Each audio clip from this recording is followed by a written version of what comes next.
In this tutorial, I will initialize an application with an Elixir backend and a React frontend, run it locally, and then package it in a Docker container for deployment. First, we will set up a local development environment, and then we will Dockerize the backend and frontend in a single Docker container and deploy it in the cloud. The first step is to install Node, Elixir, and Erlang if you haven't already. So for Node, just go over to the official page and use the installer. I have Node v20 installed on my system. And for Elixir and Erlang, I would use the ASDF tool version manager.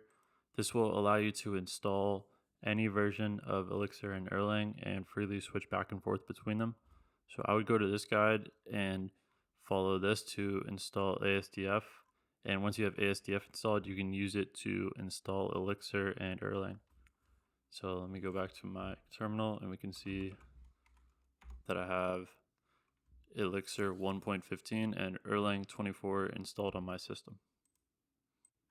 Now it's time to initialize our project. So let's run mix help phoenix.new. And we can just take a look at all the options we have when we're generating a Phoenix project. And I prefer to generate my projects with the minimum necessary code. So I'm going to be using a lot of these options just to strip down things that we don't need, especially for this, since this is just a tutorial. So mix phoenix.new. And I'm going to go ahead and remove this since we are having a front end for this application. But we don't need the Phoenix Live dashboard. That's just some analytics. We don't need Ecto for this since this is just a tutorial and I'm not going to have a database. We don't need live view and we don't need the mailer. So let's go ahead and run this.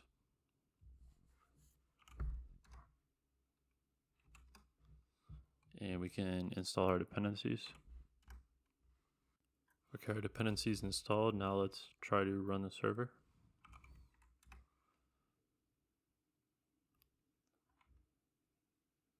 And there we go. Let's see. Let's go over to localhost 4000. There we have our Phoenix app. We can see our Phoenix app has been generated here. Now let's initialize our React front end. So we're going to go over to the v documentation and we're going to grab this command right here. And now let's change our target directory. I'm going to call mine front end. And we are using React for this project. If you want to use TypeScript, just do React-TS. I'm just using JavaScript. Okay, and now we should be able to install our dependencies. And let's go take a look at what they actually created. So now we just have a React project here in our Phoenix app. But these applications don't know about each other yet. So we can just run it from the directory like this. And this is fine for local development, but we're going to want to add a build step so that we can package them into a single service. So let's just go over to localhost 5713 or 5173, and there we go. We have our React application. Now I'm just going to create a simple route on the back end that we can call on the front end, so that when we run them as one application, we can verify that both the backend and front end are working. So I'm just going to add a simple controller here.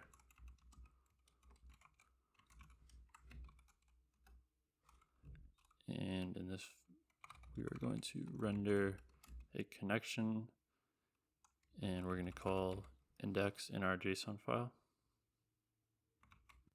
So now let's create that file under controllers.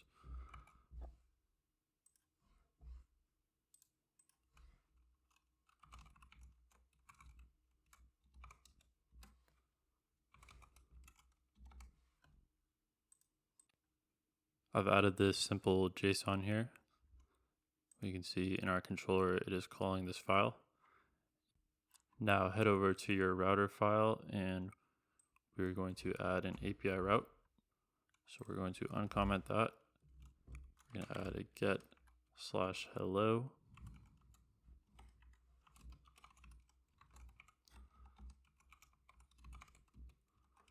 and our function was named index. So that's what we're passing in right here is the name of the function.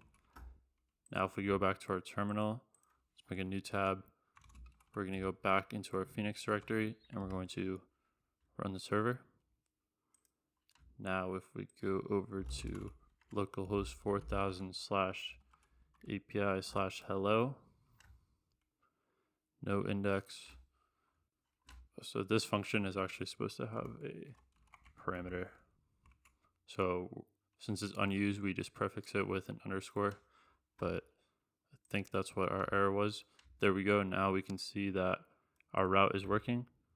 So now let's go over to the front end and let's add a route for that. So I'm actually going to install Axios. That's what I like to use for API calls. And now we can run our server again. Now let's go over to the front end. We're going to go to app.jsx. Let's just add a simple use effect here. So I've added this API call to our backend right here. And as you can see, we are making the call, setting the data in a state object. And down here, we are reading the state object, but only if it is not empty, which is what this is doing right here. And additionally, what I did is I configured this server block in the vite config. And so basically we're going to proxy any calls with this /API to our localhost target. And so if we go over to our site, there we go. We have our route displaying there. So now we have our front end running on localhost 5173 and our back end running on localhost 4000, and they can communicate with each other. And this is great for local development, but what we want to do is actually run both of these services on just one local host. And this will allow us to deploy our code in a single Docker container. So let's get started with that. We'll go back over to the README. So what we need to do is add a build step that will build our React code into the Phoenix app. And to do this, we are going to follow an article by Bruno Paulino. This is my preferred way to set up this setup, and he has a great article here. This is linked in the description, so a huge shout out to this guy for showing everyone this great way to set up React within Elixir.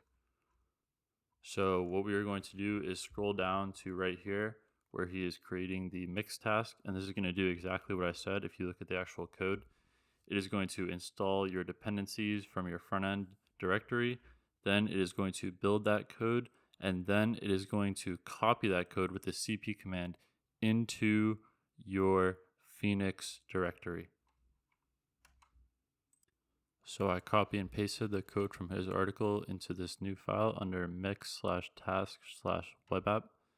Now let's go ahead and run that task and see what happens.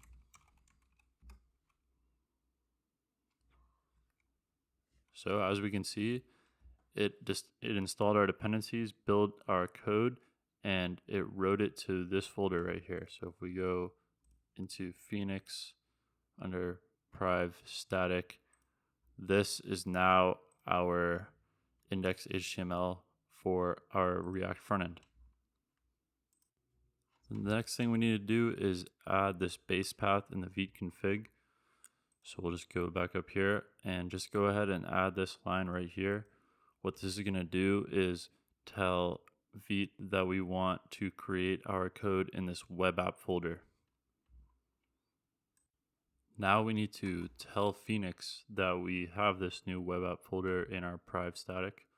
So we're going to go to just search for static paths, and we can see here we're defining these static paths that are then passed into plug.static.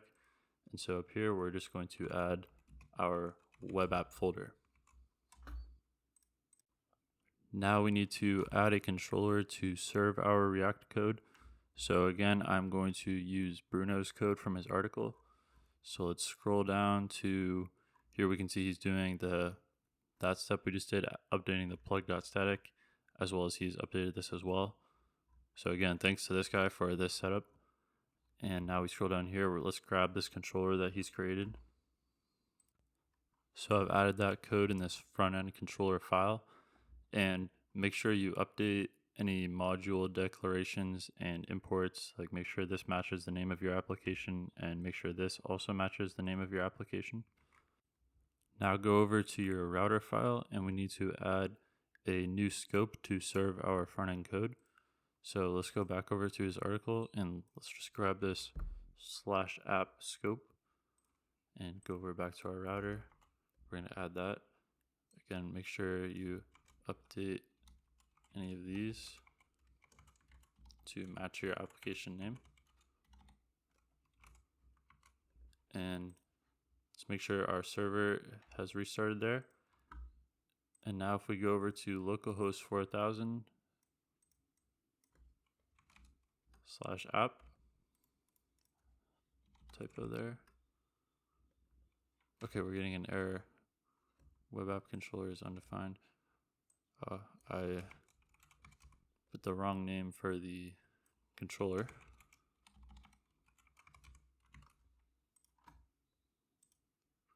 There we go. Our React code is now being served under localhost 4000, and our API is also served on localhost 4000. And we can see right here that the call from the front end to the back end is working.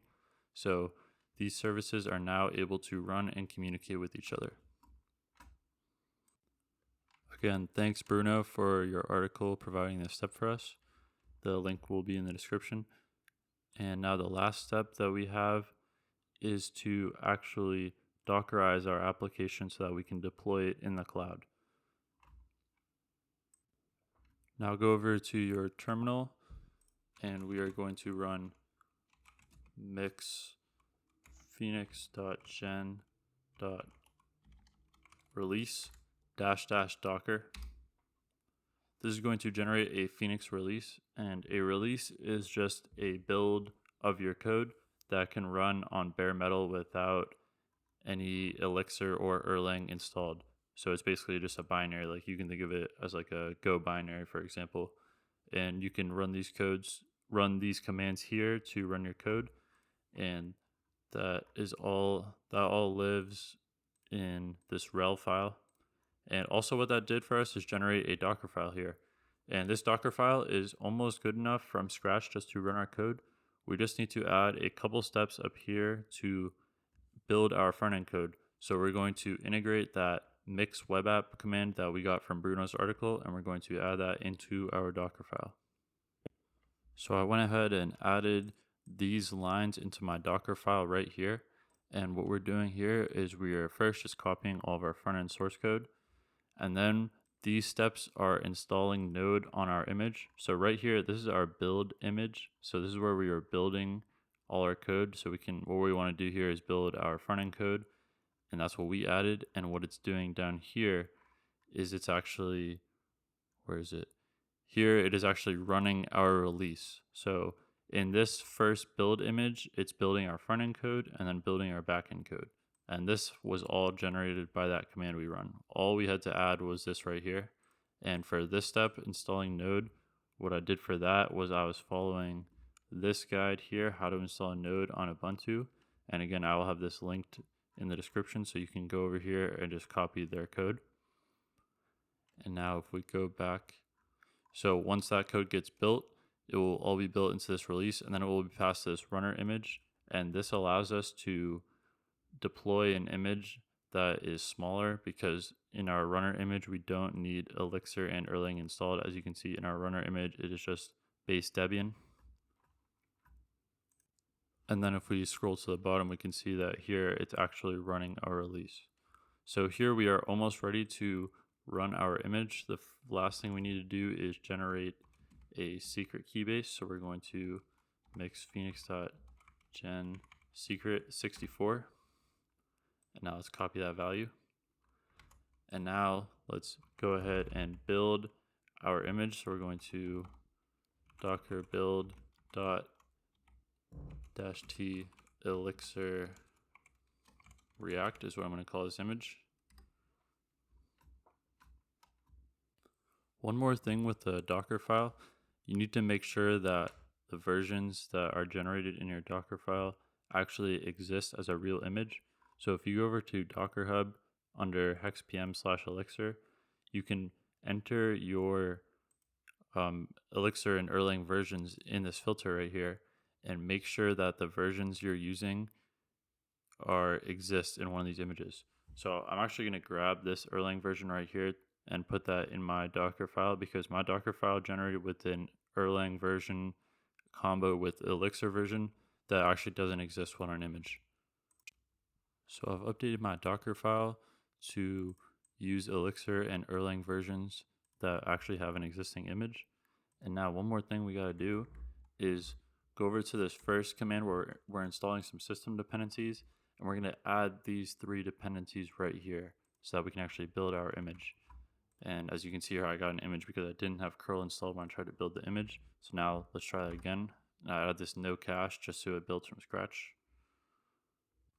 So I was also using the wrong Debian version because I updated these, but the image with these versions is on a newer Debian version. So I'm just gonna go over here and grab Debian Buster, and let's add that, and we can remove this because that is actually going to be, this argument is just being passed into builder image and runner image, and they already have the Debian tag there, so we can remove that. And now let's try to build this one more time. So our Docker image built successfully. Our front end and back end code is now all built into one container. And so I went ahead and generated another secret here. Let's go ahead and copy that. And now this is the command that we are going to use to run our application. And I'll just walk you through this right quick. So Docker run the container, and then we are running it on port localhost 4000. That's this piece right here. And then we are mapping that to container port 4000. So in our container, it's running on 4000, and then this port can be whatever we want, but I'll just keep it as 4000. And then we're passing in an environment variable secret key base with this value because we need this environment variable for our code to run. And when you run this in the cloud, you will use whatever setup for environment variables your cloud provider has. And then the name of our image is Elixir React. So if I run that, we can see that it is successfully running on port 4000. And if we go back over to port 4000, there we go. We can see our app is running /appworks /API/hello works. So now we have a working Docker container that can be deployed pretty much anywhere. Pretty much every major cloud provider can deploy a Docker container. So this setup is extremely modular. You can use the cloud provider of your choice. There's just one more thing we're going to add to this application actually, and then I'm going to do a deployment. So if we go to localhost 4000, which would just be our base domain, we can see that it's still taking us to this example Phoenix page. And what we want to set up is when a user accesses just the base domain, so like www.whatever.com, it takes us to /app because that's where our application that we want to be served to the end user actually lives. This is a very easy fix. We're just going to go back into our code. And if we go to the router, we can see that / is being served by page controller. So we are just going to go into page controller, and instead of rendering the home layout, we're just going to do a redirect to /app. So now if we go back here to localhost 4000, okay, we have to, so when you're, this is actually a good thing to bring up. When you're developing locally, you don't want to run it in the Docker container, even though it is somewhat convenient because you don't get instant reloading. Every time you make any change, you have to rebuild your app completely. So when you're running it locally, you're just going to want to have one tab in your front end running npm. I'll just demonstrate real quick. npm run dev, and then go over into your Phoenix directory and run that as well. And then you want to access your code on 5173. Now I stopped both of those. If I scroll up here, I rebuilt my image, and now I'm running it again. And so let's test if that redirect that we added actually worked. And there we go. We can see I refreshed there, but I'll do it like this just to show you. If you just go to the base domain of your website, it will redirect you to /app, which is great. It will take you to your React code. So now we are ready to deploy literally wherever we want. Any cloud provider basically can deploy a Docker image. I'm going to be using Fly.io because it is just so easy to deploy Docker images, and it is built by the same people that worked on Phoenix Elixir. So it has a lot of built-in support for that. So for Fly.io, once you have an account and you have it configured on your command line, so you have to have their CLI installed, you can just run fly launch from your Phoenix directory, and it's going to initialize a new application for us. And these are fine. It's going to give you some prompts. So in that first one, I actually accidentally said yes when it prompted me with if you want to tweak. But so I just reran it there and I said no. And then it gave me an error, but it doesn't really matter. Our fly app initialized. So once it's initialized, you can run fly deploy whenever you want and it will deploy your code. So if you're making some changes, you can just run fly deploy. And once all this runs, which will take a couple minutes, then your code will be deployed on the cloud. For some reason, we're getting an error at the end here. For some reason, checking DNS isn't working, but if we look at the logs, it built our image and it successfully deployed it to the fly.io machines, and it is now served under this URL. And normally it would give you a little success message here like, hey, congrats, your app has deployed to this URL. I don't know why this isn't working, but if we go over here, we can see that our app works. It is now deployed to the internet, and the backend is working. As we can see that the content that we have in that backend API route is being served to the front end. So you now have an Elixir React application that can be deployed with one command, this fly deploy command, and it can be ran locally just as easily by just going into your front end, running that, and then going into your server and running that. So that's it for this tutorial. You are now all set up to start deploying some applications.